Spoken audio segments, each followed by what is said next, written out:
The 5 stages of spiritual awakening. Have you ever felt a deep internal shift?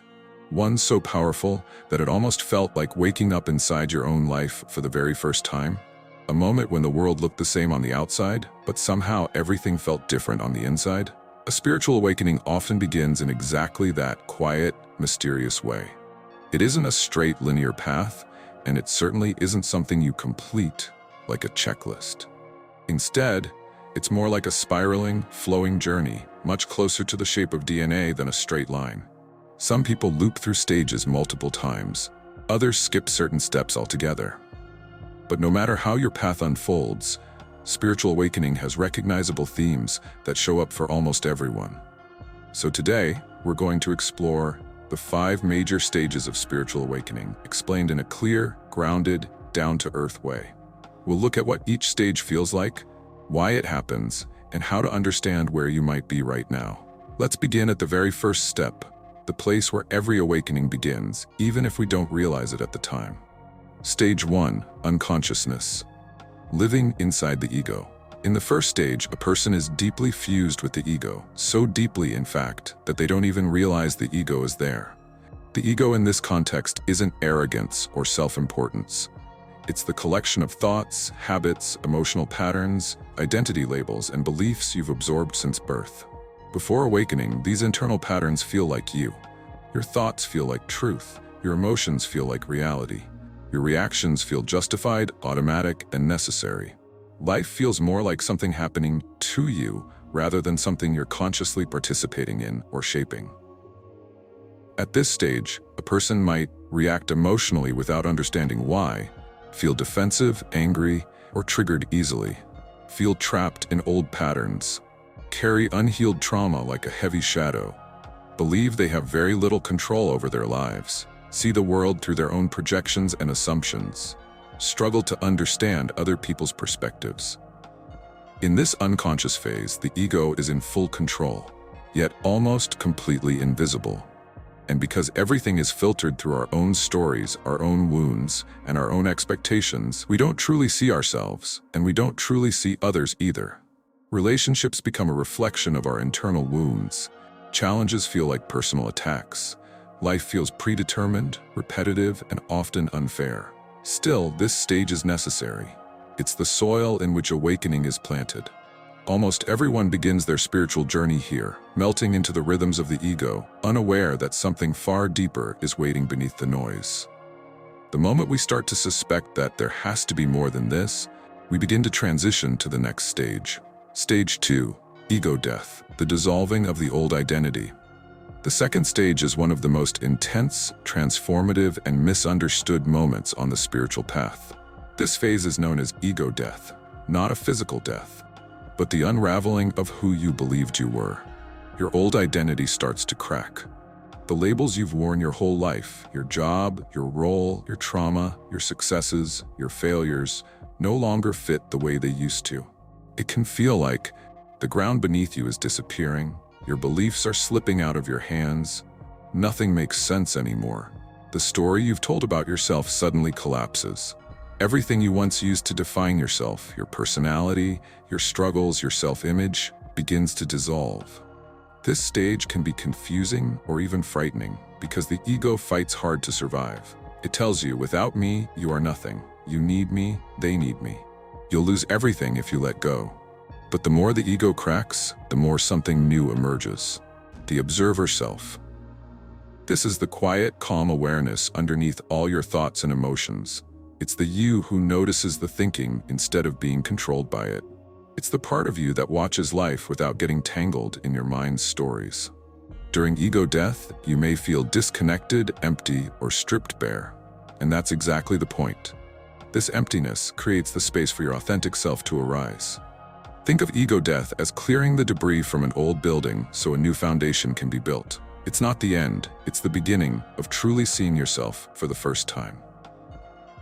Stage 3, the search, seeking truth and meaning. After the ego crumbles, something awakens inside you, a deep, burning desire to understand. This stage is often called the search, because that's exactly what it is, a determined quest to uncover the truths hidden beneath the surface of life.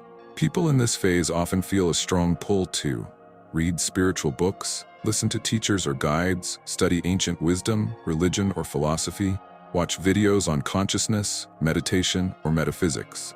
Dive into conversations about life, death, purpose, and the nature of reality. Meditate, pray, journal, or channel, explore mystical experiences or altered states. It isn't just curiosity, it's a soul-level hunger. This is the part of the journey where you're trying to answer the big questions. Who am I really? What is my purpose? Where did I come from? Why do I suffer? What is God, source, or the universe? What is consciousness? What is reality itself? Every insight brings a sense of lightness. Every realization feels like another layer of the old self peeling away. You start to feel more connected, more aware, more alive. This stage can last months or years. Some people revisit it multiple times. But eventually, your external search begins to turn inward, leading you to discover something far more profound, your authentic self. Stage 4. Emergence of the authentic self. This stage is powerful, liberating, and sometimes disruptive. It's the moment when the you behind all the conditioning finally steps into the light. The authentic self is the version of you that existed before the world told you who you should be. During this stage, old masks fall away, pretending becomes impossible. Your tolerance for fake relationships disappears. Your career may start to feel misaligned. Unhealthy dynamics become unbearable. You crave honesty, depth, purpose, and meaning. You start to feel a pull toward the life you want, instead of the life you were taught to accept. For many people, this period brings big changes. Leaving unfulfilling jobs, ending relationships, moving homes or cities, changing routines, seeking more aligned friendships or communities.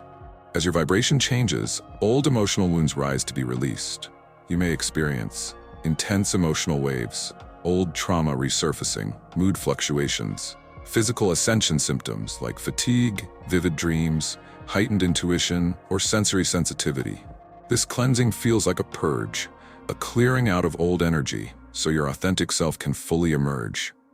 Spiritually, this is one of the most empowering stages. You're no longer willing to live a life that isn't yours. You begin to speak your truth. You begin to trust your intuition. You begin to honor your needs. You begin to love yourself more deeply than ever before. And all of this naturally leads into the final stage of awakening. Stage 5. Living in alignment, harmony of mind, body, soul, and world. The final stage of spiritual awakening isn't about perfection. It's about alignment. It's the place where your inner world and outer world begin to match, where your choices, relationships, beliefs, and lifestyle reflect the truth of who you are.